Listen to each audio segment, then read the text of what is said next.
Assalamualaikum semuanya, masih bersama saya Hairunisa dengan materi mengenai syarat batas. Di video kali ini, kita akan menurunkan persamaan syarat batas untuk kasus medan magnet yang tangensial terhadap perbatasan. Dalam proses penurunan yang dilakukan, kita menggunakan hukum ampere dalam bentuk integral. Pada dasarnya, proses yang dilakukan di sini serupa dengan proses pada saat kita akan menurunkan persamaan syarat batas untuk kasus medan listrik yang tangensial terhadap perbatasan. Kesamaan inilah yang membantu kita untuk mendapatkan persamaan syarat batas di kasus magnetisasi.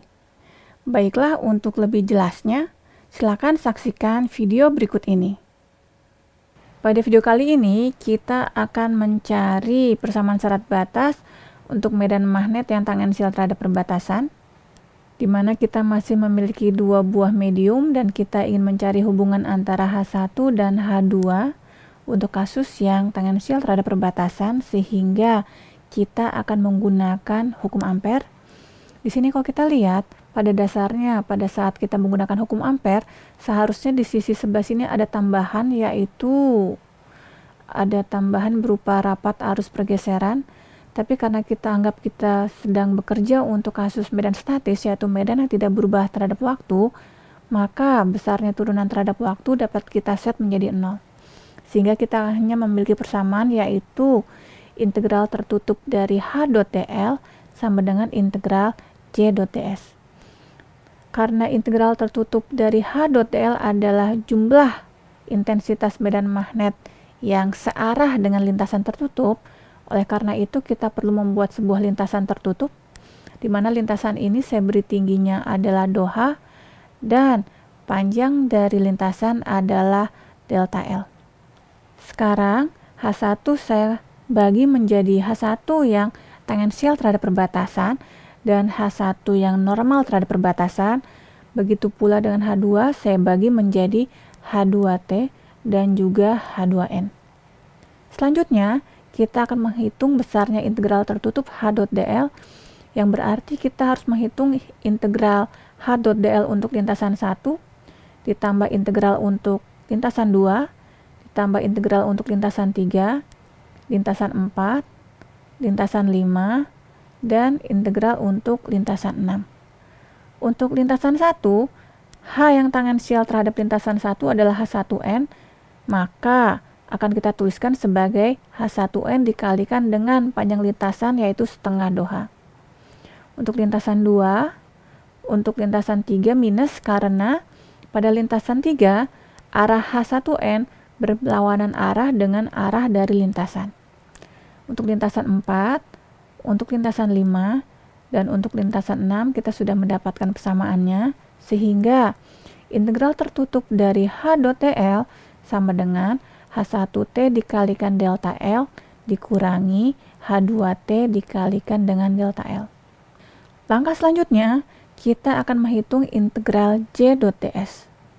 Integral J.ds dapat kita hitung sebagai J dikalikan dengan luas bidang, dan J yang kita hitung adalah J yang arahnya adalah masuk menembus bidang, karena kalau kita lihat sesuai dengan aturan tangan kanan, karena arah lintasan adalah searah jarum jam, maka J yang dipakai adalah yang masuk ke dalam bidang. Sehingga di sini kita tuliskan sebagai J yang masuk atau J in dikalikan dengan luas bidang yang dilingkupi oleh lintasan, yaitu ∂H dikalikan dengan delta L. Nah, sekarang harus kita ingat bahwa kita ingin tahu apa yang terjadi di perbatasan, sehingga si lintasan ini tingginya harus kita set menjadi 0, sehingga pada saat tinggi ∂H kita set menjadi 0, maka integral J.ds menjadi Js in dikalikan dengan delta L, karena pada saat ∂H kita set menjadi 0, yang tadinya kita memiliki sebuah bidang, sekarang kita hanya memiliki sebuah garis dengan panjang delta L, sehingga J yang berpengaruh adalah J yang arahnya masuk dan J yang terdapat di perbatasan, sehingga kita tuliskan Js in adalah J yang masuk yang ada di perbatasan dikalikan dengan delta L. Nah, di sini ternyata yang namanya rapat arus, dia itu ada di medium 1, ada di medium 2, dan juga ada di perbatasan. Sehingga integral J.TS pada saat DOH kita set menjadi sama dengan 0, menjadi JS dikalikan dengan delta L. Sekarang kita akan menyamakan dari integral tertutup H.dl sama dengan integral J.TS, di mana integral dari H.dl sama dengan H1T dikalikan delta L dikurangi H2T dikalikan delta L sama dengan, untuk integral J.ds sama dengan JS dikalikan delta L. Dengan melakukan penyederhanaan akan kita dapatkan persamaan sebagai berikut, di mana persamaan ini dapat kita tuliskan N cross H1 dikurangi H2 sama dengan JS, di mana JS adalah rapat arus yang terdapat pada perbatasan. Berdasarkan penjelasan tadi, maka persamaan syarat batas untuk kasus medan magnet yang tangensial terhadap perbatasan adalah N cross H1 dikurangi H2 sama dengan JS.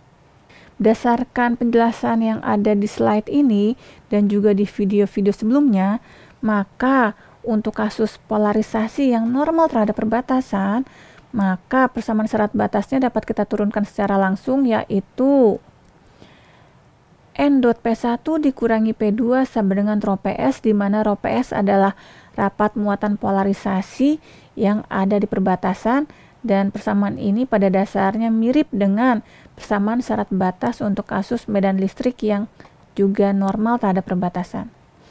Sedangkan untuk kasus syarat batas magnetisasi yang tangensial terhadap perbatasan, persamaannya akan mirip dengan kasus medan magnet yang tangensial terhadap perbatasan, yaitu N cross M1 kurangi M2 sama dengan JMS, di mana JMS adalah rapat arus magnetisasi pada perbatasan. Dari video tadi, kita telah mendapatkan keseluruhan persamaan syarat batas, baik untuk medan listrik, medan magnet, polarisasi, dan magnetisasi. Video ini merupakan video terakhir di minggu ini, dan sebagai latihan di rumah, silakan kerjakan berbagai soal latihan yang berkaitan dengan syarat batas. Untuk minggu berikutnya, kita akan masuk ke materi baru, yaitu mengenai gelombang datar yang merambat bukan di udara. Terima kasih atas perhatiannya, dan sampai jumpa minggu depan.